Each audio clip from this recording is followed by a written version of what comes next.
Shalom,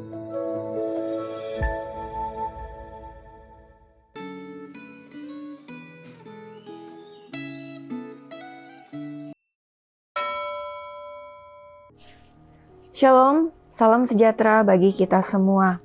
Bapak Ibu Saudara, kita akan melanjutkan pembacaan firman Tuhan dari kitab Mika 5, janji tentang Sang Mesias. Sebelum kita mulai merenungkan firman Tuhan, mari kita bersatu dalam doa. Tuhan Bapa kami yang penuh kasih, kami mengucap syukur Tuhan atas anugerah Tuhan yang begitu besar dalam kehidupan kami. Saat ini kami mau kembali merenungkan firman-Mu. Lembutkanlah hati kami, bukalah pikiran kami, agar kami bisa mengerti kehendak Tuhan dan dimampukan untuk melakukannya. Berkati firman-Mu hari ini Tuhan, di dalam nama Tuhan Yesus, kami berdoa. Amin. Saudara sekalian, Allah telah mengutus banyak nabi untuk mengingatkan umat-Nya yang jatuh ke dalam dosa. Akan tetapi, umat Allah terus-menerus jatuh ke dalam dosa, sehingga hukuman Allah akhirnya tidak bisa dihindari. Saat bangsa Asyur menyerang, kerajaan Israel Utara runtuh, tetapi kerajaan Yehuda atau kerajaan Israel Selatan tetap bisa bertahan. Kerajaan Yehuda runtuh saat mereka menghadapi serangan tentara Babel. Sayangnya, kekalahan yang diikuti dengan pembuangan tidak bisa benar-benar mengubah hidup mereka.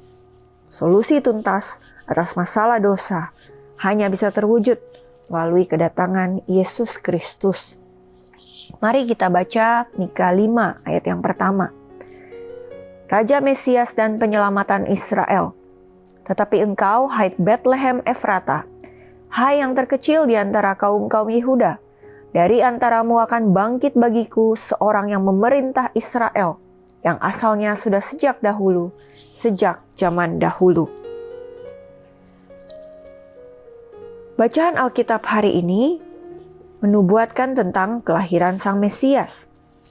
Nubuat ini unik saudara karena di satu sisi Mesias akan muncul dari Bethlehem Efrata, tetapi Mesias juga disebut sudah ada sejak zaman dahulu.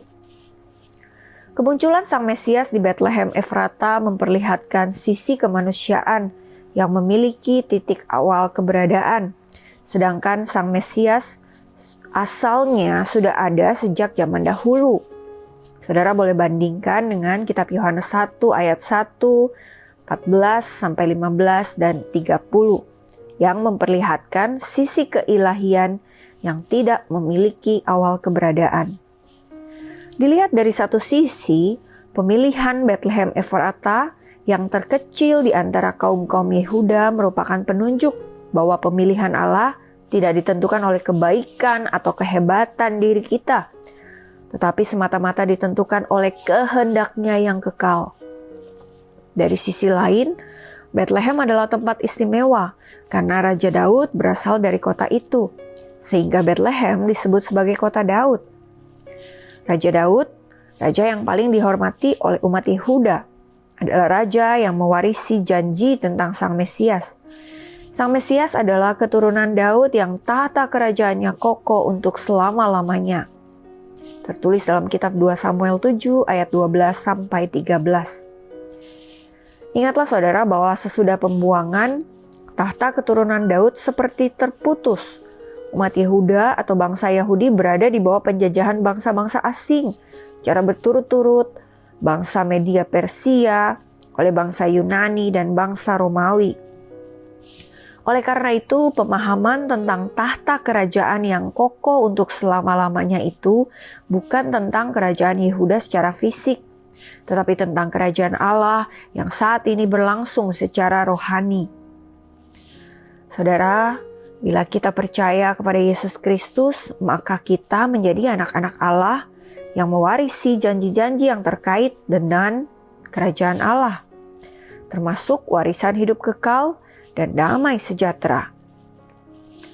Janji tentang Sang Mesias bukan hanya janji untuk umat Yehuda saja, tetapi janji untuk semua umat manusia termasuk kita. Apakah kita sudah menerima Yesus Kristus Sang Mesias dan memperoleh hidup kekal serta damai sejahtera di dalam Dia? Mari kita berdoa. Tuhan, terima kasih karena bahkan sejak zaman dahulu sudah dinubuatkan akan kedatangan Yesus Kristus yang akan menyelamatkan dan menebus dosa setiap kami. Tuhan, ajar kami bersyukur, ajar kami untuk tidak take it for granted, menyia-nyiakan keselamatan lewat darah Tuhan yang tercurah menebus dosa setiap kami.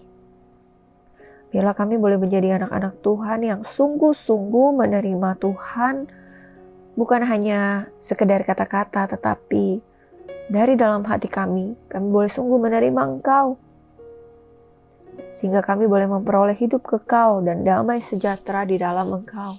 Dan hidup kami boleh mencerminkan ada Tuhan, ada Kristus dalam hidup kami. Biarlah nama Tuhan boleh terus dimuliakan melalui kehidupan kami. Terima kasih Tuhan untuk firman-Mu. Di dalam nama Tuhan Yesus kami berdoa. Amin.